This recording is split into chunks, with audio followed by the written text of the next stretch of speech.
Hey everyone, welcome to the next episode of my stuff. YouTube is not going to like this episode, and by the end, you'll know why. Because this episode is a gun episode. This pistol here is a U.S. Army Colt Model M1911A1. This was carried by my grandfather in World War II, Korea, and Vietnam. He was in all three of those wars. And this was his standard issue sidearm. And what's interesting about this is not only do I know the actual history of this weapon, you can see it's it open. There we go. As you can see, there's nothing inside of this gun. And not only do I know the full history of this gun, but I know from looking at all of the markings on it that the frame is Colt and the slide is Remington. And the reason it's this way is because that's the way it was rebuilt at the Rock Island Arsenal in between all of those conflicts that he was a part of. And like I said, it's no matching parts. It's been rebuilt multiple times over its life. It still fires. It's wonderful, wonderful, wonderful to shoot. And as you can see, there's the safety on the 1911. It's a simple little flip up. Now you cannot fire it. Pull it down, and what's great about this is I think he had it done this way on purpose, but just a little, and there you go. It has a very, very, very sensitive trigger. He probably had it done that way on purpose, because he retired as a full colonel, so he probably had the gunsmiths play with it a little, but I don't know. All I know is that I have fired this gun a few times, and it is a hand cannon because it is a 45 caliber bullet. It is big. That is a big, big bullet right there. Now what's interesting about this particular gun is when I inherited it, I also found this box in the box that it was in, and this is probably vintage era ammunition from, I want to say, he retired sometime in the late 60s, early 70s, sometime after the Vietnam War, probably early 70s. So that's probably when this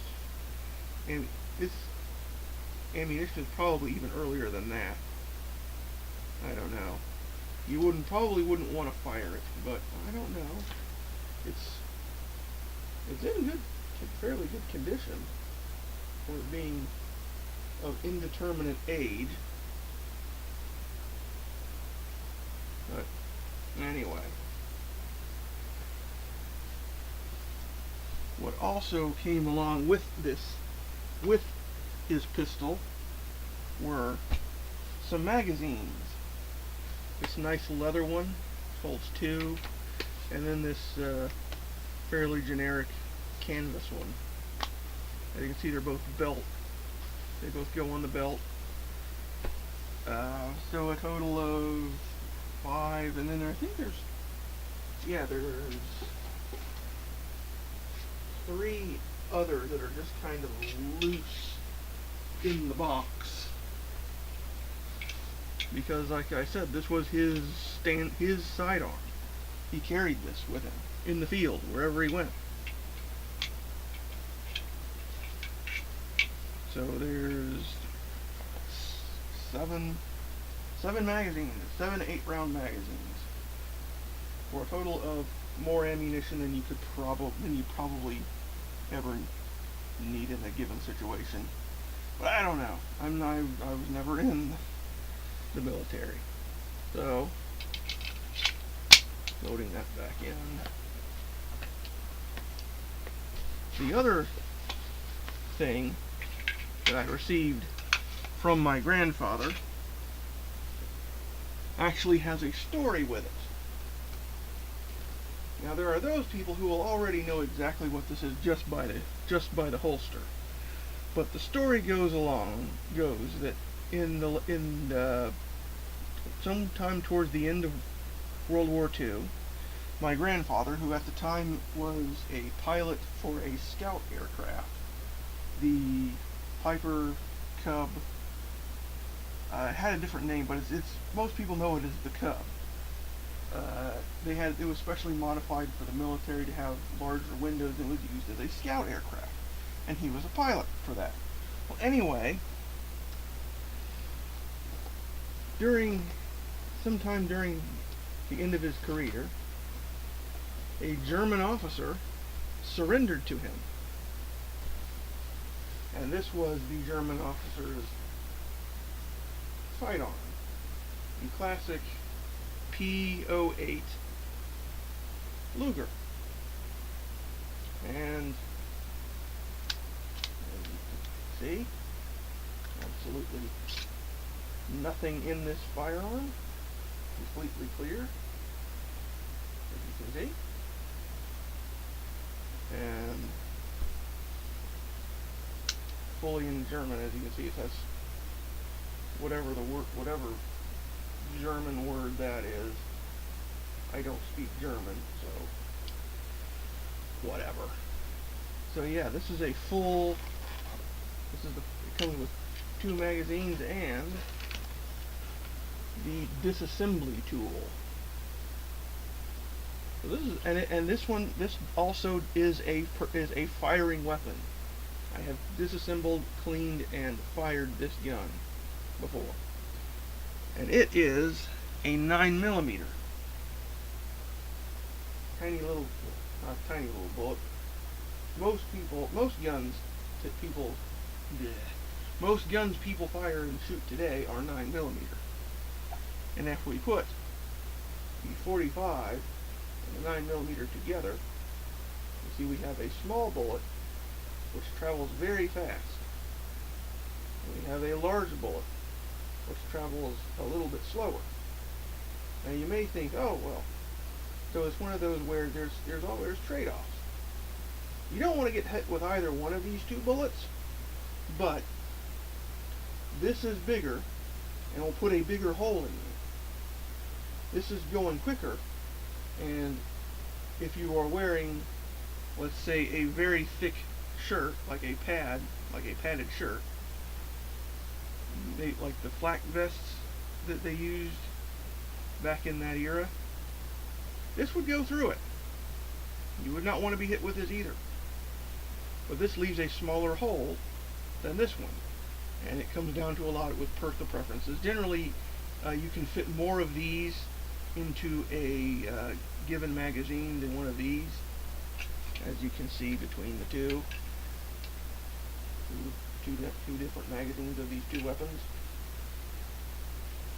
So I personally prefer the 45 because it's bigger. Now, I don't know how to get this thing back in. Oh, I gotta get it. It will not. I don't really know how to operate this gun very well.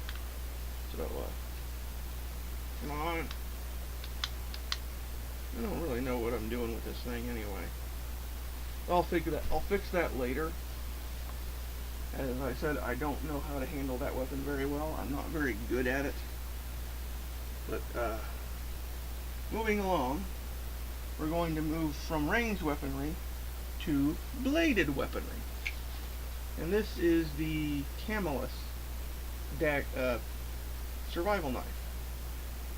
This was, I can't remember if this was my father's or my grandfather's. I think this was, yes, this was my father's. And he carried it when he was in Vietnam. And when I would join the Boy Scouts, he gave it to me.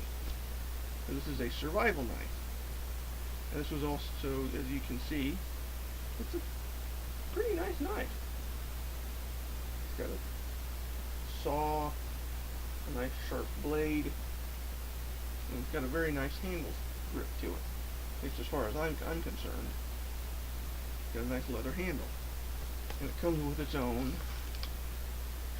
sharpener, which does work fairly well.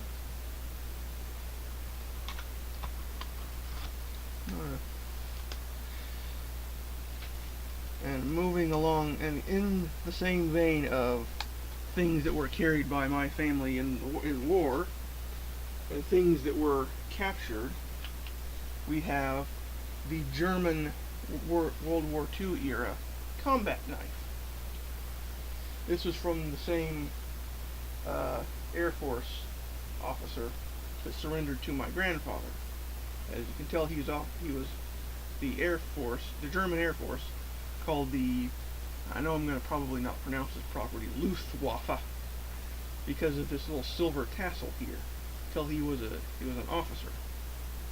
Because you can tell he was an officer because he has the tassel, and you can tell he was the German Air Force because it's silver. Yeah, this little thing. And this, pulling it out, you see it's very long, very sharp, made for stabbing. This is specifically designed for the single purpose of being a combat weapon. You can see it's just as long as my forearm. It's as long as my arm. That's pretty big. Let's see. I've got a measuring device around here somewhere. There we go. It is. Yeah, that's. It's longer than a foot, or 30 something centimeters, or whatever. I don't speak metric. So yeah, as you can see, it is a very long knife when you compare it to what the Americans were carrying. As I said, this is designed specifically to be a combat weapon, whereas this is a utility. And here we have the next thing, which is the dress dagger carried by the same German Air Force officer. And the one thing that YouTube isn't going to like is this, or that, especially, because YouTube doesn't like anything to do with World War II or the German Army. This was his dress dagger for when he was attending officer functions and parties. Pretty cool. And the one final bit that I have is his officer pin. I don't know much about this other than it's the pin the guy was wearing when he was captured and surrendered to my grandfather, and is the pin that I have now. So, this is the little bit that I have and the little bit that we're going to cover, and I will see you guys for the next episode.